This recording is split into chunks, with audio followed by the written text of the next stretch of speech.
On this episode of Damsels in the DMs.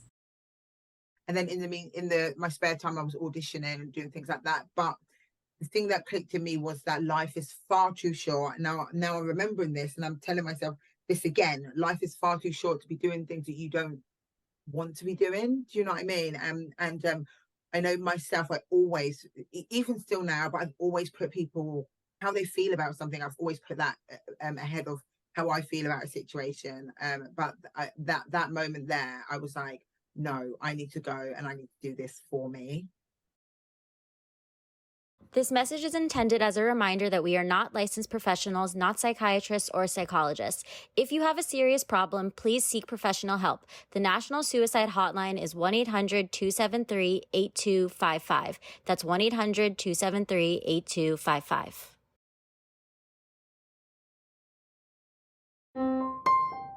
There's some damsels in the DM. Yes, queen. Tell us what's the vibe. There's some damsels in the DM. Please tell us what's the vibe. DMs, yeah we see them, yeah we read them. DMs, we don't need them, we just leave them. Please. Yeah. It's going down in the DMs. Bye. Hello, everyone, and welcome to another episode of Damsels in the DMs. I'm Lauren. I am Ash, and we have some new backgrounds behind us. Because I know Ash has really cracked down on the podcast. The boss is back, and she's instilling some white backgrounds over here, but it's a good thing.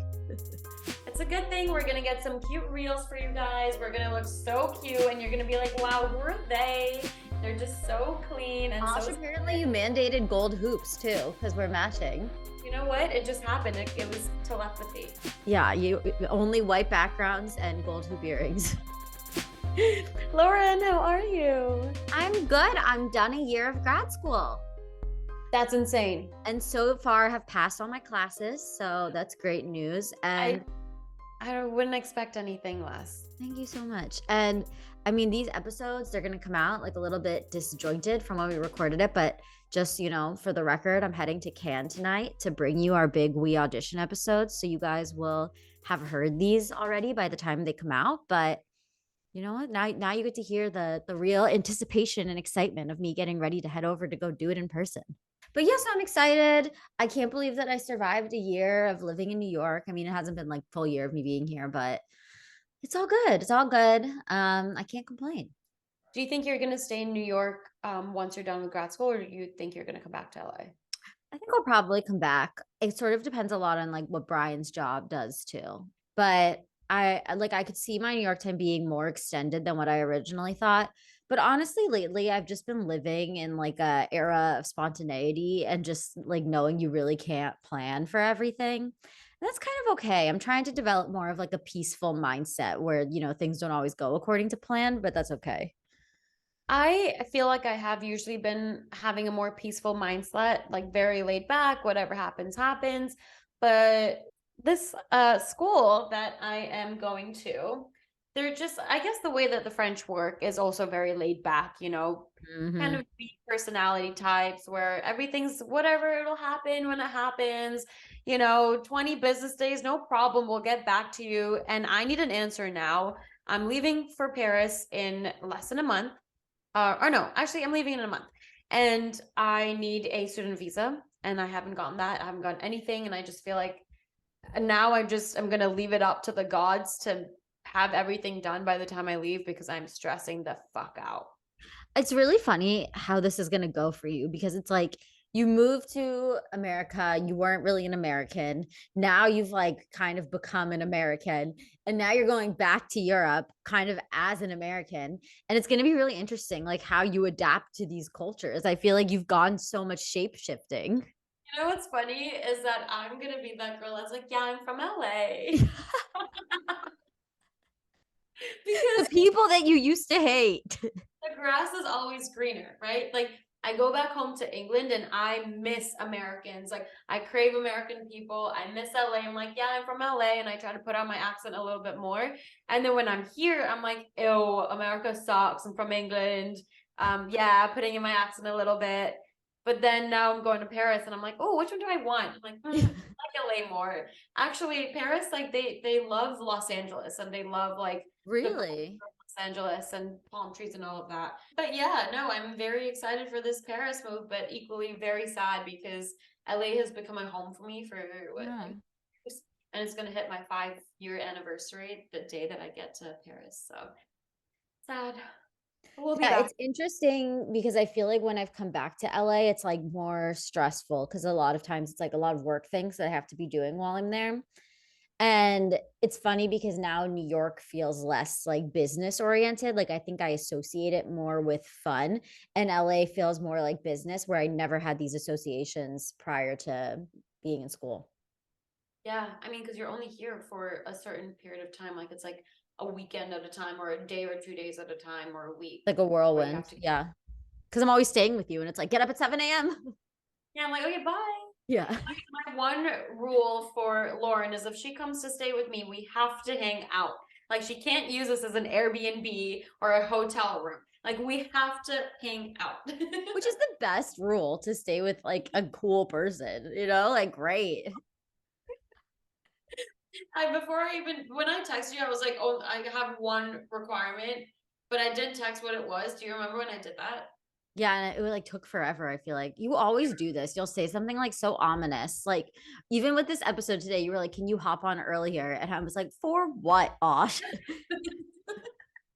was gonna just text you why, and I'm like, I'm trying to get ready. I'm doing all these things. Like I don't really feel like I need to text you about it. Just hop on earlier and trust me. It's like terrifying. You're like never know what you're gonna expect.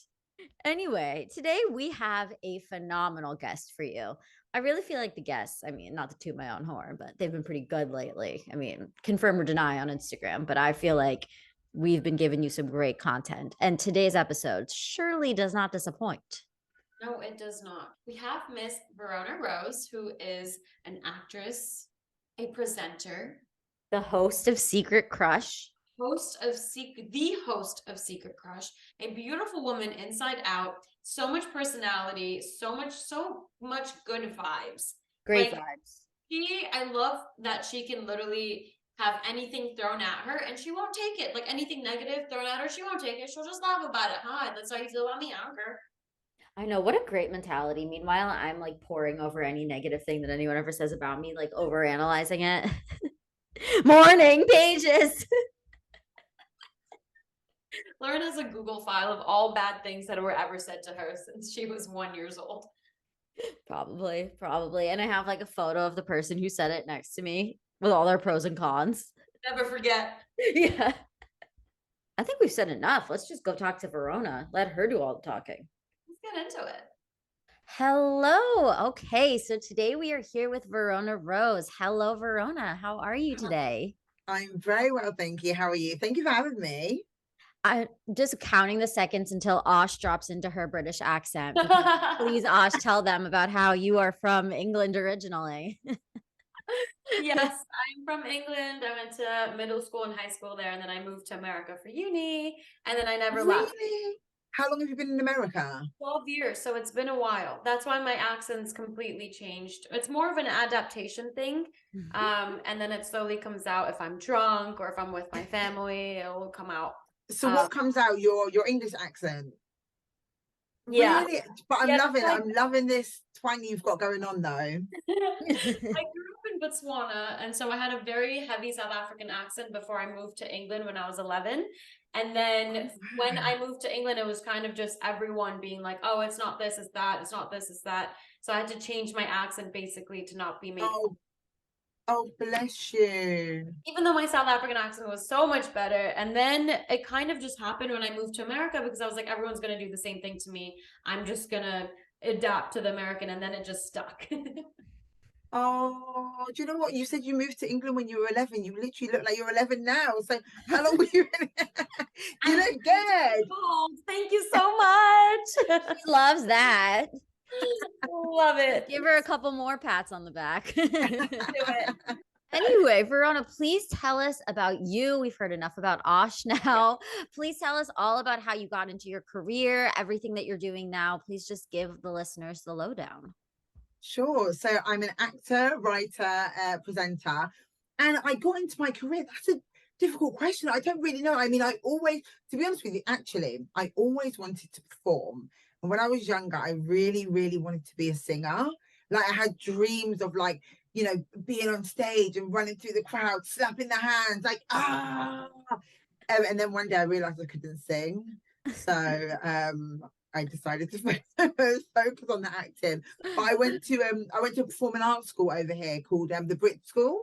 You guys heard of it? It's like where Adele went. We've had some incredible people come out of there. Yeah. So I went to Brit School at 16. So I left Southampton, which where I'm born and raised, moved to London at 16 on my own and went to the Brit School. And then lost all my confidence at the Brit School because it was like, Brit School's like you audition to get in there. So it's not like you don't pay. It's not one of those things where, oh, you have to pay to go. You can go, you audition. So I like to think you have to be good to go to the Brit School, right? So I went there, but everybody at the Brit School is like, so me, I left my secondary school and I was like, oh, the best at drama. I was like, oh, everyone wanted to be in my group when we were doing a show or whatever. Go to Brit School, everyone is that person plus some. So lost my confidence and I was like, okay, I can't go to drama school. So yeah, I went and done a degree in drama and English, and then left and set up my own business and started teaching drama. And then I was like, do you know what? I need to go back to London. Like, what am I doing? So I went back to London in 2010 and was like, that's it now. I'm focusing on acting full time. And did, but obviously it wasn't that easy. You get 100 no's before you get a yes, and then you get a yes, which is amazing, and then you get 100 more no's, and then you get it, but then the yeses start becoming more frequent. So but that's how I got into acting. Presenting, it was a bit of a different story. Somebody just contacted my agent, a production company. I was like, we've got this concept for this show, Secret Crush. We know it's not what Verona would normally do.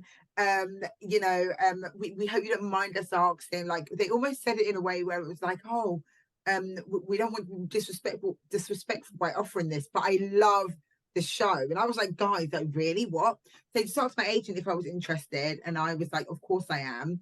Didn't hear from them for about a month, and I was like, okay. They decided they obviously got the wrong person. They offered me the job, but got the wrong person. But then ended up doing it. So it was. I guess they saw me on something else and were like, oh, we like her banter basically, and that's how I got that job. For listeners who don't know, can you tell them what Secret Crush is? Sure. So Secret Crush is a show. So in the UK, it's on ITV2, and in the States, I think season 1 is on Discovery Plus, and it's a show about so say for example, one of you guys has a crush on a co-worker, on like your dentist. You'll bring them onto the show, and you would say to me, look, I've got a crush on this person. I like them because of this. All of this number of reasons, and then I'll send you on a date with them. You surprise them. They have no idea that who's brought them there. You surprise them, let them know you're my secret crush, and then go from there. Sometimes it works. Sometimes people leave crying. So we've had the stepbrother and sister on the show as well. So but that's the show. The show is a dating show for people that have a crush on a friend or colleague. I was just curious, like when you decided to stop acting and go into teaching, what do you think you had to change about yourself internally and the way that you viewed everything to give yourself the confidence to go pursue acting the second time? So you asking what did I change about myself to go back into acting? Yeah, like what do you think changed about your perspective and you internally, to go back and pursue it again? That's a great question. I think so. I went into teaching and I love seeing the growth of people. And I love people. So when I was in teaching, my mindset was I love helping people. That's just who I am. Even to this day, I help people as much as I can. So I just love helping people. But then I got to a point where I was like, oh my gosh, like I'm doing this. There was nothing wrong with the job. It was amazing. But I just I felt sad.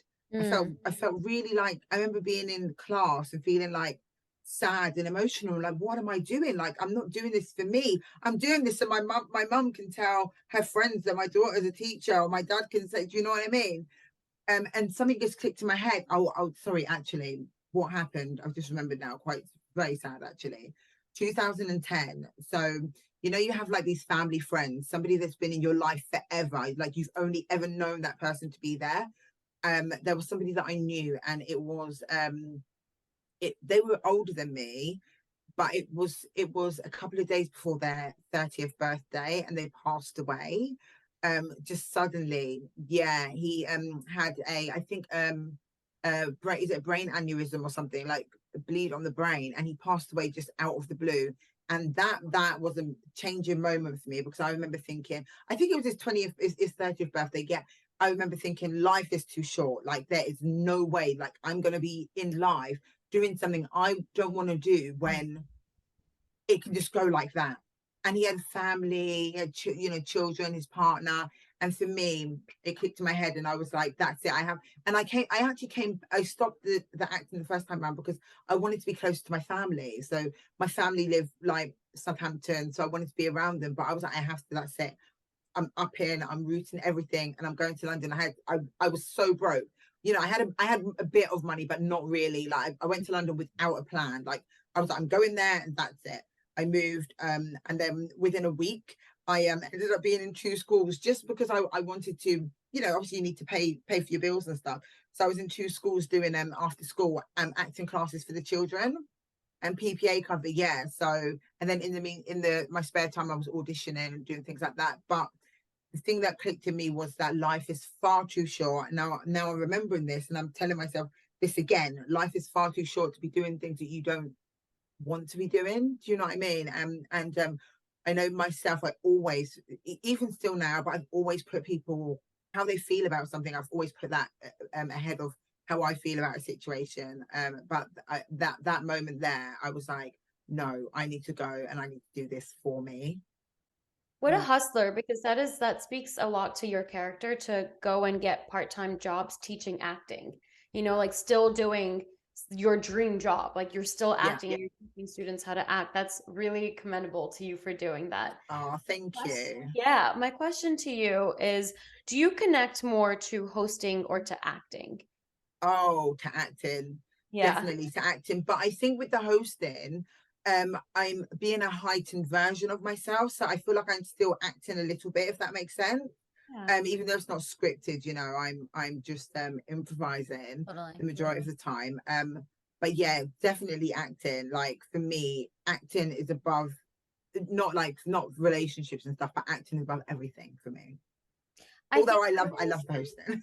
I think that there's really something about the British training that makes you want to pursue acting more, like makes you fall in love with it. Because I studied at the British American Dramatic Academy, and I remember like right before I went to London to study it, I was ready to give up acting. I told my mom that I was going to pursue a career in politics. And then when I went over to London and was studying acting there, they were so strict about it. Like the program was so hard. Even if you called out sick, they would come to the house that we all stayed in to come find you and like actually see if you were really sick. Like it was so intense. But you know what? It instilled in me that like if I really wanted to pursue acting, I had to bring that same intensity to the craft. And I think that the schools in London do a way better job of that than they do in the US. Like I don't know about you, Osh, but I feel like in America, the training that I've had here, even when I was in college, like I don't think it gave me that its same drive the way that the English teaching does.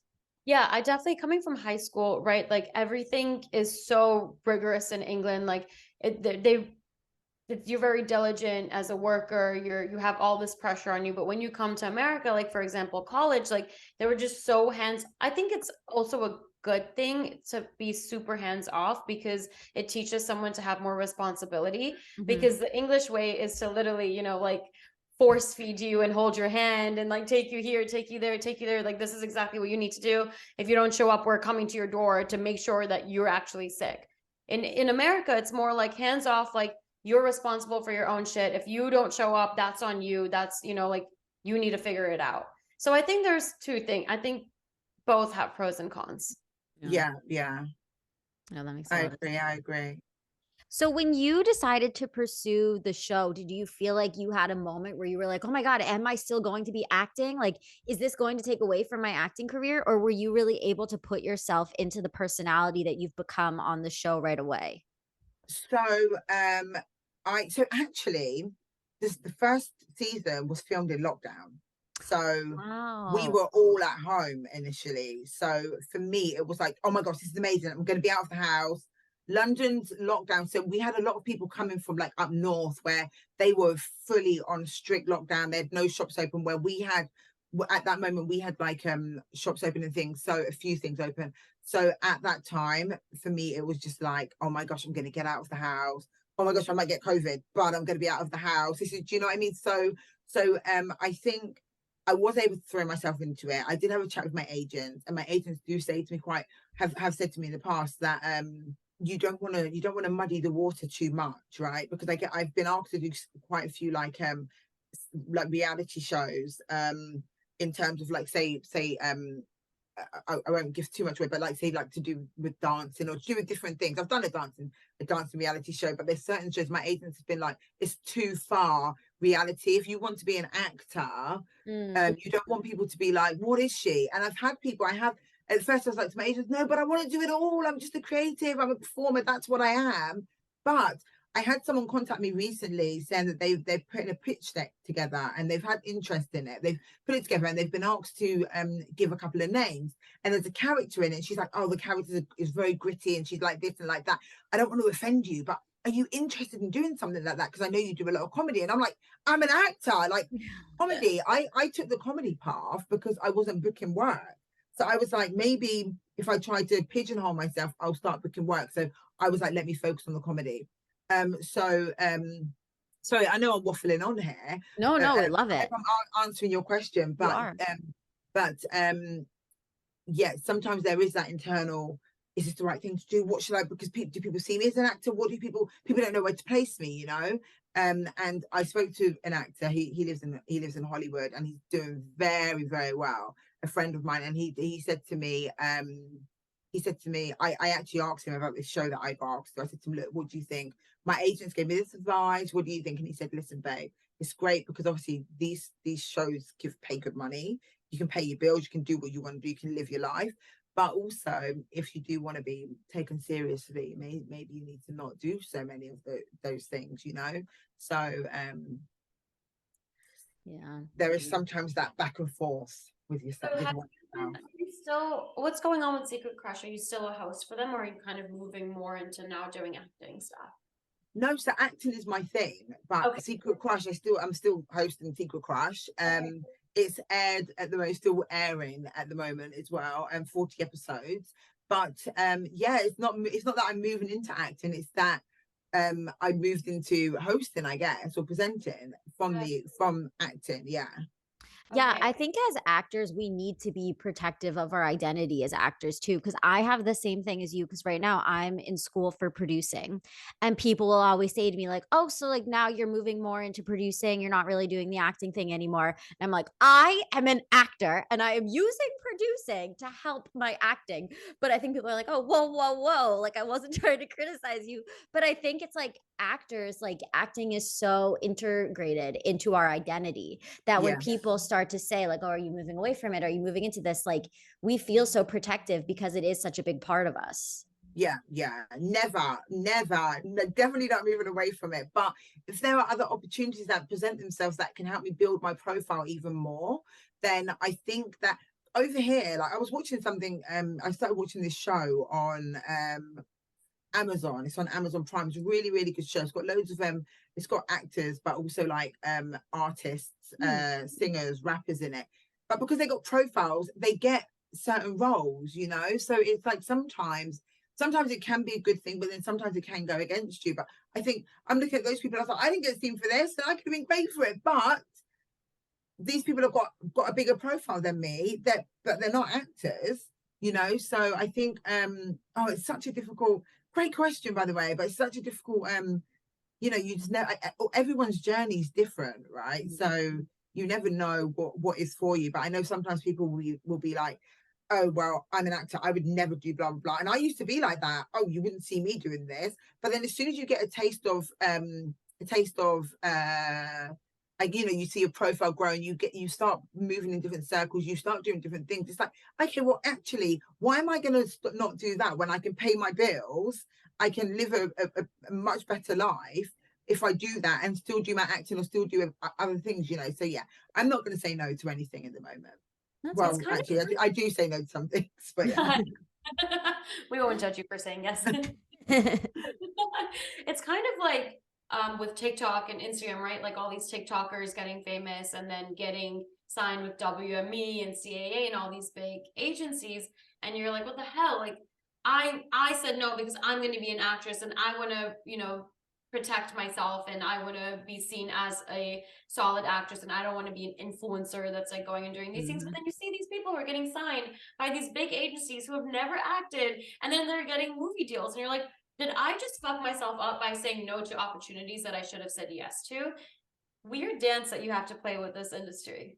It is a dance. It really is a terrible back and forth of like, should I be doing this? Shouldn't, like, I'm trying to do more content at the moment because I had a conversation with my agents, right? I'm trying to put more content out at the moment.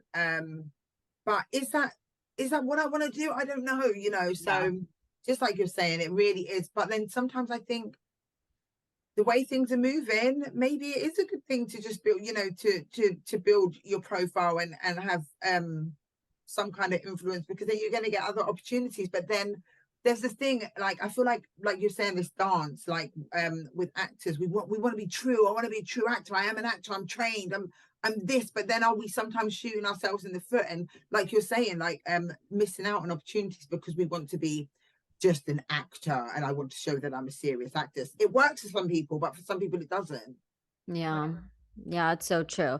I even have classmates who talk about, like, because I'm in film school, and they'll be like, "Oh, I love to use non-actors because they're more natural." Like, and that makes me want to like beat my head against a wall, you know, because I'm like, actors are trained to be natural, but sure, use a person off the street, go ahead. Yeah. But what are some of the challenges that you've had in pursuing this crazy career, and what were some ways that you overcome them to get to where you are now? Okay, so some of the challenges, I guess, like I'm from a you know, my parents worked very, very hard, but I'm from a working class family. I've got 5 siblings. Both my parents worked very, very hard. Grew up in the same household as my parents, but definitely like financial, right? At the start, not, you know, you have to make this like decision between, okay, can I pay for my spotlight this month or this for the year? Can I pay for my phone bill? Oh my gosh, when I first signed with my agent, I remember my phone was going to get cut off, and I was like, and I wasn't going to have my can you imagine, my phone was going to get cut off, and also I couldn't pay for my spotlight, and I was like, I've literally just signed to a massive agent and I'm not going to be able to pay for my spotlight. Like, what do I do? Where am I going to get the money from? What am I, do you know what I mean? What do I not pay to be able to pay for that? So they're big challenges. And I think that people don't always understand. Like some people that are from a more well-to-do family, they don't understand the struggles of somebody that's not. And it's not always because, oh, that person doesn't work hard or their family doesn't work hard. My parents are, you know, I'm second generation in this country. You know, like it's that there's a lot of history behind why some people are less fortunate than others, you know. So that for me was a struggle. But then I did do like little things that I was like, okay, how can I help myself here? Okay, I can teach acting because I've done it before. So that's you know, a way that I overcome that situation. I started setting up my own things.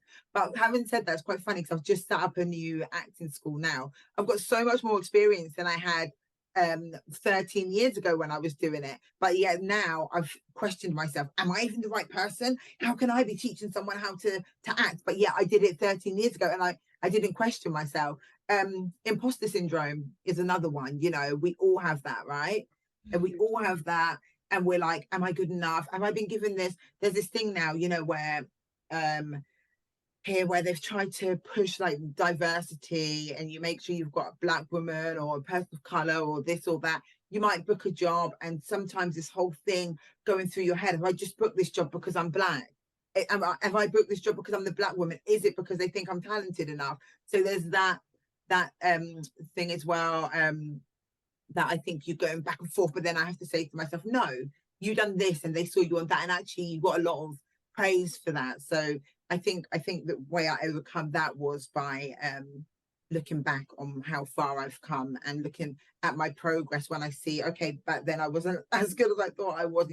You see yourself progress through your work. That's how I think I overcame those kind of feelings. But yeah, I think there's so many things, there's so many challenges, so we'll be here forever. I feel like when you're in that moment of feeling like, okay, did I only get the job because I'm a Black woman or I'm a brown woman or whatever it is. I think in those moments, if you are feeling that way, that's a good opportunity for you to be like, you know what, fuck that, I'm going to show them what I have. So like, even though you book me as a Black woman, like I'm going to show you that like, this is what you're getting. Like this is how my work ethic, this is my acting, this is my talent. Like that's all the shit that you should have booked me for. But now that I'm here, I'm going to show you anyways. Exactly. Click, click, click, honey. Exactly. No, for real. And that mentality really does help push you forward. Or the other one is people thinking, oh, people are going to think that's the reason I got that job. But then now I have that. I don't know if you guys have had that saying, what other people think of you is none of your business. That for me, oh, that's the best. What anyone thinks of me is none of my business, so I don't care, and they don't really know you anyway. So but yeah, thank you for that, Ash. Yeah, of course.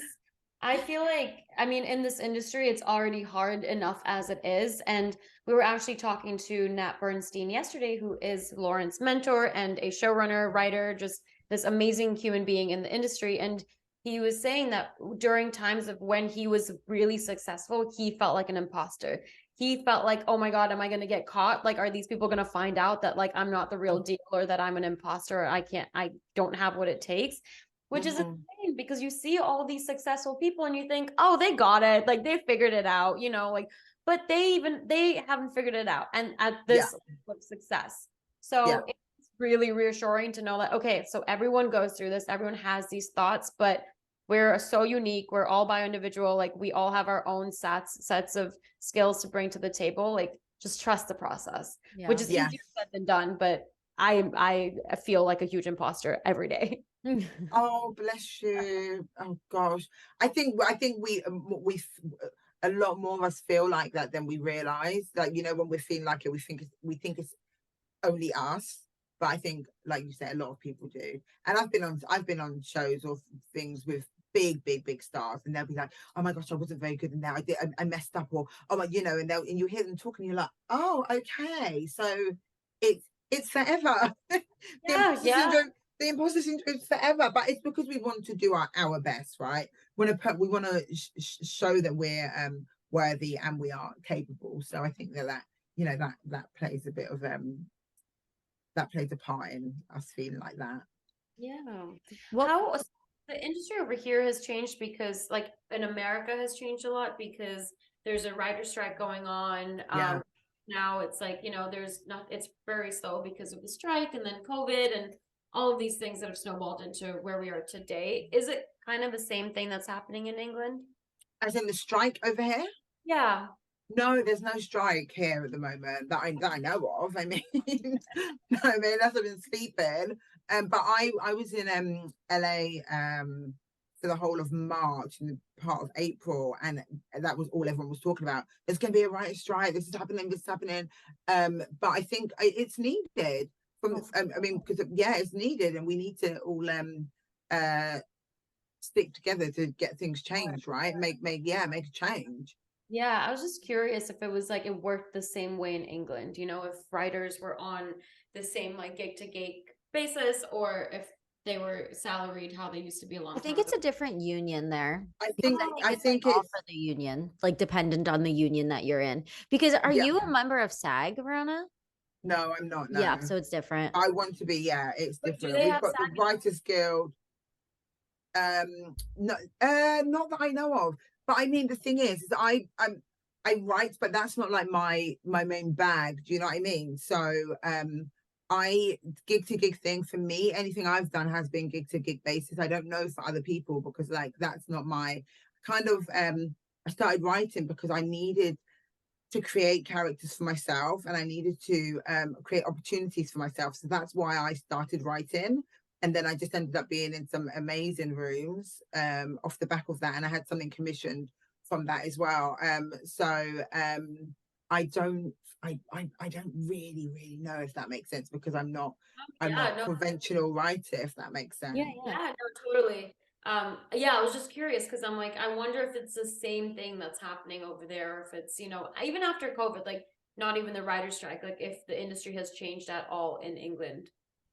Since COVID. Yeah. I think there's been I mean, yeah, I think it has. To what extent it's difficult for me to answer, just off the top of my head now without really thinking about it. But yeah, I think things have changed. But the thing is that I started getting I mean, I had done some TV work and some things before COVID, but COVID hit, and that's when I just things started picking up massively for me. So I think that's not a story that everyone's going to say, you know. Right, Just right. in I had I don't have it here, but I had like, you know, recording equipment, film equipment and stuff at home, so I was able to do certain things that other people weren't. So I done voice loads of different things and whatnot. So I think you know, everyone's experience would be different with COVID, but for me, COVID just picked my career, just rocketed from that. What are some acting opportunities that came out about COVID that you feel particularly proud of? And what are some roles that you still really want to do? Like, what are some of your goals that you want to move into as well? Okay, acting opportunity. Oh, do you know what? Something that this isn't like even filmed, but I got to do you guys know David Williams? Yeah. He's like incredible. Like he's does children's storybooks. He also was a host on Britain's Got Talent over here and things like that. He's very, very talented man, comedian stuff, actor. But I don't want to get his titles wrong, so forgive me. But I ended up voicing one of the characters for one of his books called Slime, and I did that in lockdown. I really enjoyed that. I'm proud of that because I feel like my voice is just so distinctive that to be given like the opportunity to do those kind of voice things. And also actually I done a show called Horrible Histories, which is a children's TV show over here. I really enjoyed that as well because I just love children and talk to children. Yeah, and then sorry, what did you say at the end of that question? You asked what are some roles that you would want to play? Like you talked a little bit about how you're writing for yourself. So what do you want to move into either now or after the show? Like what would some of your goals be? Oh, I really want to just play some. I mean, I think a lot of people say this, but because I've pigeonholed myself so much into comedy, I want to play some serious, hardcore, you know, like Angela Bassett type roles. You know, give me a madame, give me the head of a. See, like this is what I want to do because I feel like I can excel in those spaces more so than the comedy. Although I love comedy, you know, I enjoy what I'm doing at the moment. That, yeah, I think a lot of people say it, but I want some real drama, some gritty stuff, something to get my teeth into, something that I can really just lose myself in to the point where I have to come home and like meditate to get out of the character and be like, I need to shake the character off so I'm no longer angry. What are some of your healthy habits that like you implement, particularly because, you know, some days when you're on set can be like 12-hour, really long days. Like, what are things that you feel like you have to do every day in order to be the best version of yourself? That's a great question. And I really should adopt some things that was going to make me be the best version of myself. But if I'm honest, I don't really have any. I mean, I have a very, very restricted or very strict, I'm going to call it, I'm going to say diet just so that it's easy to understand, but lifestyle. Okay. So like I basically do not have, and this was initially due to, started this in lockdown. It was initially due to me I've got an autoimmune disease and I was very, very ill for 5 years, very ill, to the point where I'd have like weeks I couldn't get out of bed for like 5 days or a week, you know, things like that. So I adopted this new lifestyle, which is called the autoimmune protocol. And I basically make sure I sleep a certain number of hours a night. So minimum 8 hours of sleep. I do not do stress. I do not do arguments. I do not get into drama or beef. And I know it sounds like, oh God, really? I've always been like that anyway, but I'm like a sponge. So I absorb people's energy. So gossiping, saying horrible things about people, I like to stay away from that. I don't want to be a part of anything like that. But then also my eating, I've got a very, very strict diet, for want of a better word, where I have 0 sugar, no caffeine, no alcohol, no grains, no gluten, no wheat, no soy, no dairy. I said no dairy. Yeah, so I've got very no like seasonings, no spices, no anything. Yeah, so I guess that is, but it's, that is, I guess, but then it's not like, oh, I must do this. Oh, for sure. Yeah, these are healthy habits, you know, like staying Yeah, away okay. negativity, making sure your cortisol is low so you're not being stressed out. Yeah. Yeah. It definitely is. That is really commendable because that's a lot. Takes That's so a lot. much diligence. Yeah. So I actually take my own food to set as well, by the way. So if Okay. I'm on set, I will go home after set and I have to cook my food for the next day. So or the next 2 days or however long. So yeah, I take my own food just so that I don't get any contamination or anything. So yeah. So predominantly meat and vegetables then. Yeah, meat, veg. I don't have like potatoes, or I can't have potatoes or like a nightshade. So no tomatoes or peppers or anything like that. But I can have sweet potato and things like that. So yeah, meat, veg, but not tomatoes, veg. No tomato, no nightshades. Yeah. Wow. That's And hard. how long have you've been doing that since for like 3 years now? 3 years, yeah, 3 years. 3 And years this month.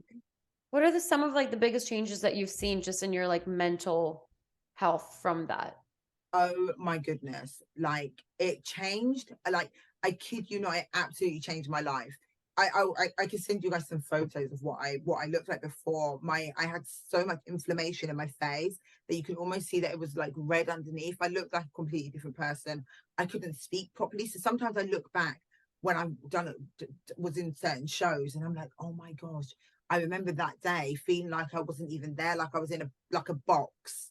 But I was there, but not there, if that makes sense. That everything was happening around me outside of this box that I was in.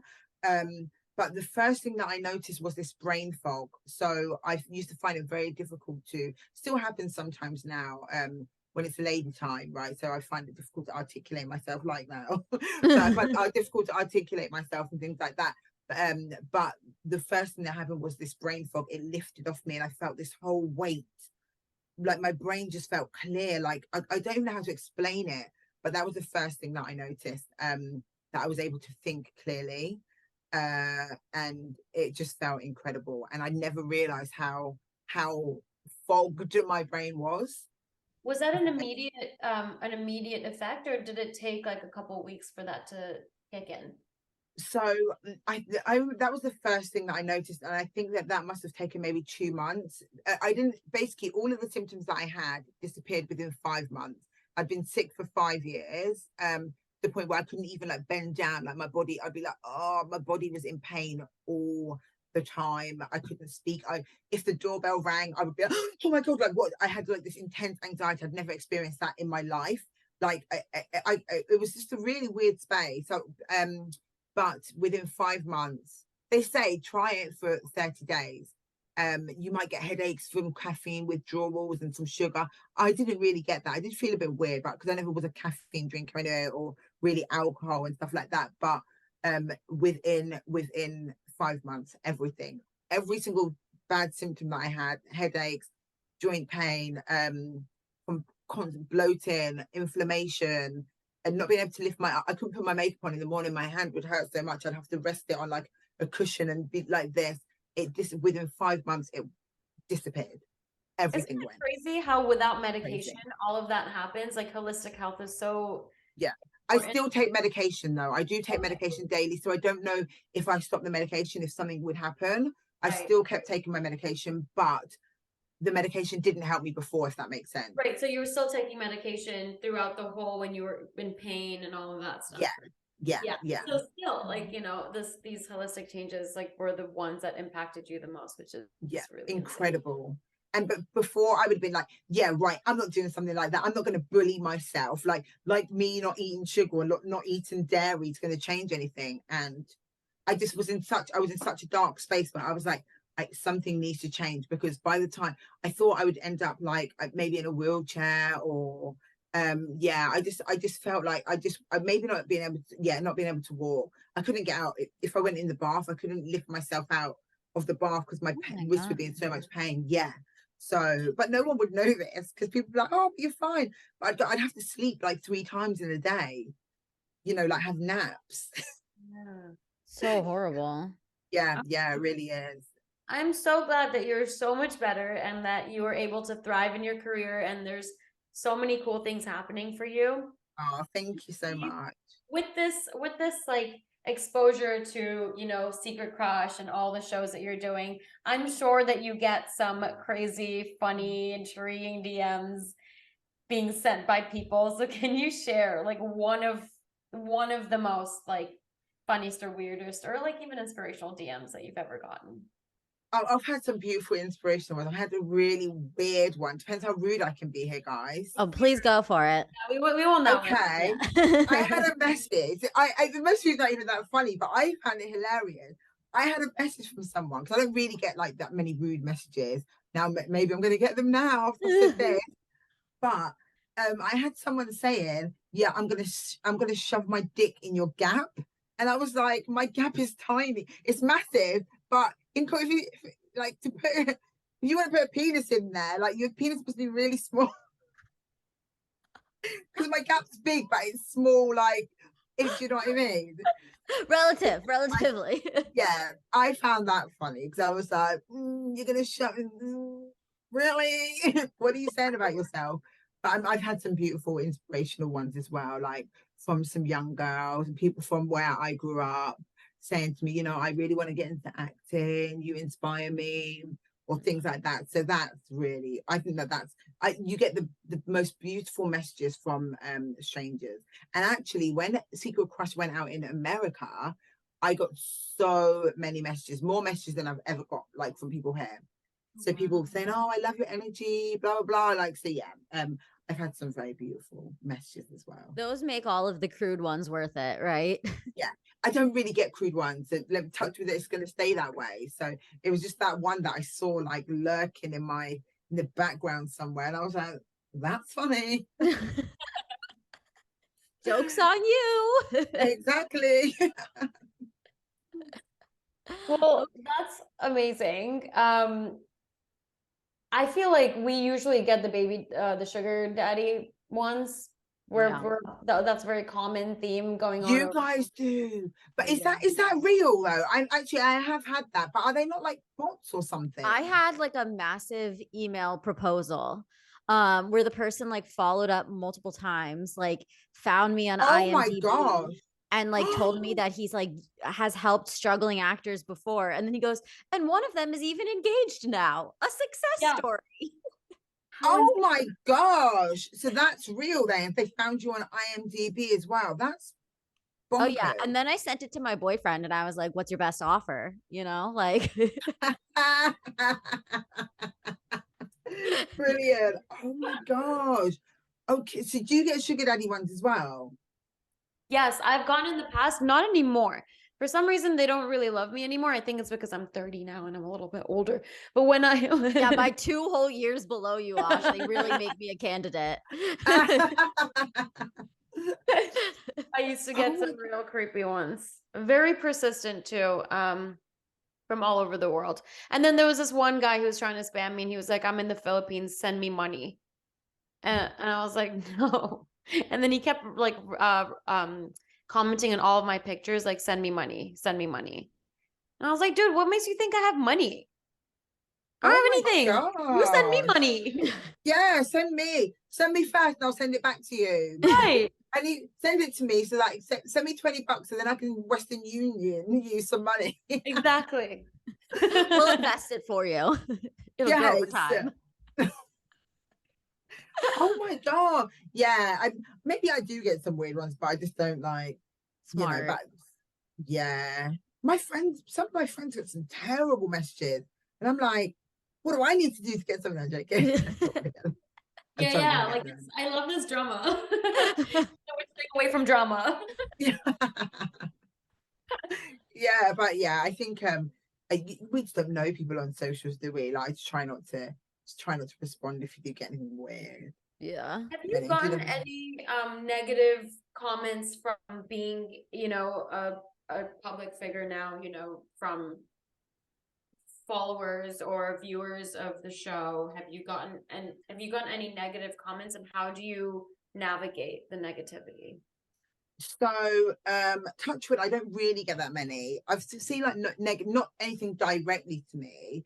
I mean, in lockdown, I was so freaked out about COVID because my autoimmune disease, right? So I was so scared, like, to do anything, or I was washing my shopping. I remember going to the shop and doing a video with my mask on, and I remember someone said to me, "Oh, you're disgusting. You're being paid to advertise the mask. You, as a black woman of all people, should know your ancestors were in chains, and you're now." And I was like, what's my ancestors got to do with anything? Like, I mean, I didn't really even engage in the conversation, but that I just like I'm being.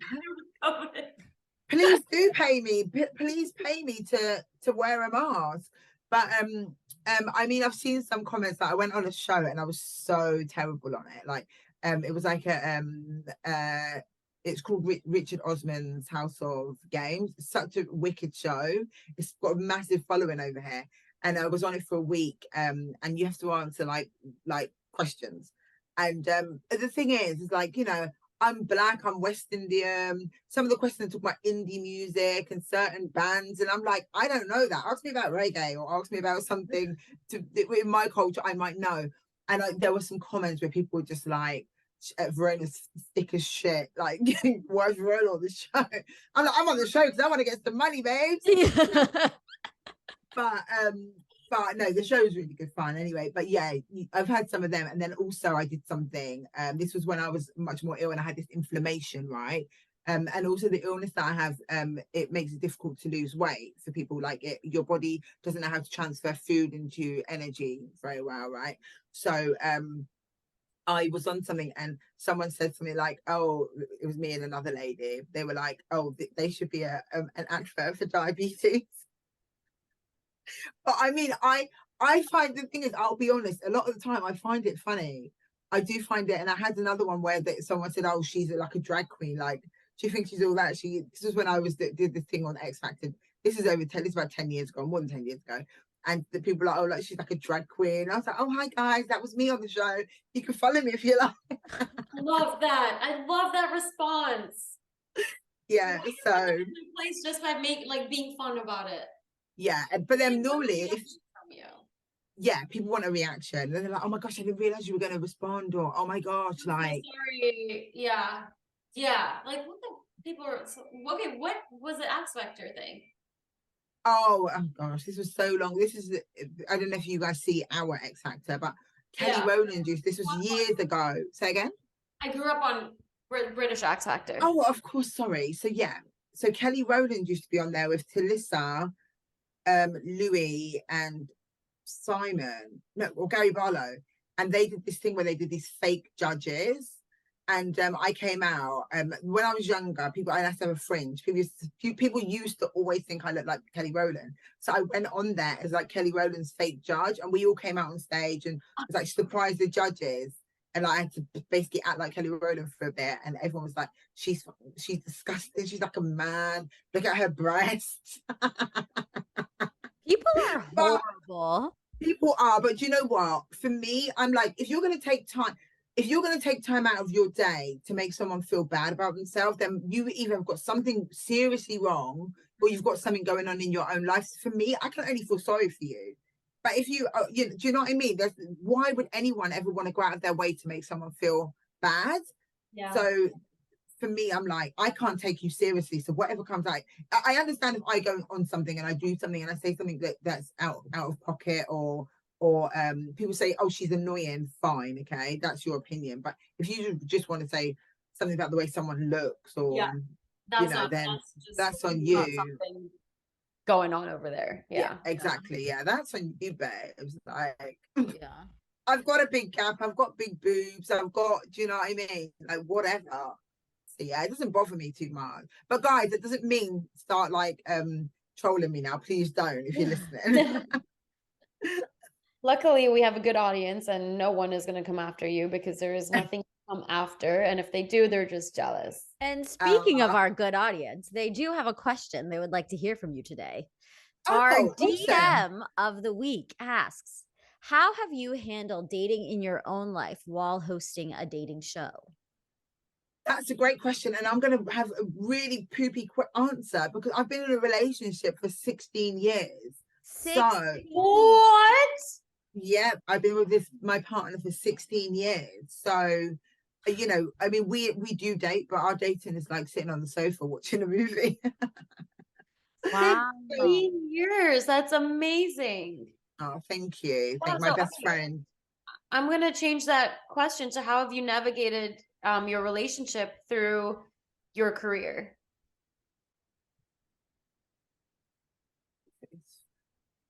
I'm so sorry. It just froze for a second. Oh, weird. What did you say? Good. What was your question? How is my... So how have you been able to have this relationship or handle your relationship, preserve a 16-year relationship while having, a really busy career? Do you know what I think it is? I think being best friends, me and my partner are best friends, and he's been so supportive of me. So even supportive of me, even if I've got an idea, or he has an idea, we work on things together. So we create together. We make sure we have to spend time with each other as well. It is difficult because I mean I went to LA for just over a month and I didn't see him for the whole month. But 8 hours. It was an 8-hour time difference as well. But it was like, make sure as soon as I wake up, I'm on video call with him or whatever. But I think it's definitely about spending time talking with each other, being friends. Being friends is like the best foundation a relationship can have, I think. And like even like we do stuff now and I'm like, oh my gosh, like we're nearly like a certain age. I'm like, should we be behaving like this? Are we going to be behaving like this when we're 50, 60? And I'm like, probably, yeah. And it's fine. I think it's fine to still have that childlike banter and love and whatnot. So I think that we've done it by making sure we make time for each other when we get time, definitely, and then being open and honest about I was gonna say everything, but I know he's not open and honest about everything. No, but being open and honest, as open and honest with each other as we can be. I love that. How beautiful. Oh, thank you. 16 years for my sins. No, I'm joking. I'm very happy with it. Lauren's halfway there with her boyfriend. Yeah, we've been together 8 years, and my boyfriend, I'm going to Cannes tonight, actually. And he's very much like, we're not going to see each other for so long. Like, this is going to be like such a long period of time. Like, are we going to be okay? I'm like, it's been 8 years. Like, pretty sure we're going to be okay for like the 2 weeks we won't see each other. Oh, but the good thing now is we've got phones, we've got video calls and stuff. So you can, they did I'm long so jealous. distance. Yeah. Oh, you've done it before? Yeah. We did long distance for a while. Yeah. Because I was in LA for a long time. I just moved to New York in August. And now we live together. So I think it's also like, now that we're together more often. But yeah. And absence makes the heart grow fonder. So you have a bit of break. As long as as long as you're both in the same headspace and you're both faithful and you're both loving of each other, it's good. Sometimes it's good to have that little break. Yeah. From each other, and then when you see each other again, you be like, oh, I love you. And then for a second, oh god, you're so annoying again. After 10 minutes, and no joking. No, I think that's the problem. I think it's that I've been gone so much lately that he's like really misses me, and now once I'm home more often, then he's gonna be like, oh god, her again. I'm leaving. That's beautiful though. So what age, if you don't mind me asking, what age did you get together? I was 20, I guess. Yeah, 20. And you like besties? Yeah, I totally agree with what you were saying about like the friendship foundation first. I feel like is everything. Like having that person for me also he is like by far the person who challenges me the most and like really requires more of me and holds me accountable to my career. He definitely made me see acting as a business. I never would have thought about acting as a business without him. I was like, I'm just gonna, opportunity will come to me. And of course it doesn't. You have to create it for yourself. So Yeah, taught me many lessons. definitely. Yeah. I love that. You've got a solid foundation, it sounds like. Yeah. Very lucky. Where can people find you? Where can people be listening to you? How can everybody stay up to date with everything that you're taking on? Okay, so you can follow my social media at the Verona Rose. I've got some fun things coming out later in the year. I can't really announce, which is really annoying, but one of them is a Netflix thing, and I was in the writers' room for it, which is incredible. The only female in the writers' room, Oh my God. which I can't wait to be able to announce. But yeah, so Can you let us know when you do, and maybe we can like do a little follow up or something when of it comes out and course, promote it? of course, yeah, definitely. I love that. Amazing. Well, thank you so much for being here, Verona. It was so great to get to know you and hear your story. All right, everybody. Well, it's been another episode of Damsels in the DMs. Like always, please subscribe, review, rate, comment, DM us, talk to us. We need your DMs of the week. We'll post the guests that are coming on. Please continue to send those so that our guests can hear what you want to hear from them. And yeah, as Osh said, please subscribe, rate, and review on Apple, Spotify, or wherever you get your podcasts. All right, everybody. It's been another episode of Damsels in the DMs. Until next time. It's going down in the DMs. Bye. DMs, we don't need them, we just leave them. Please. Yeah. It's going down in the DMs. Bye.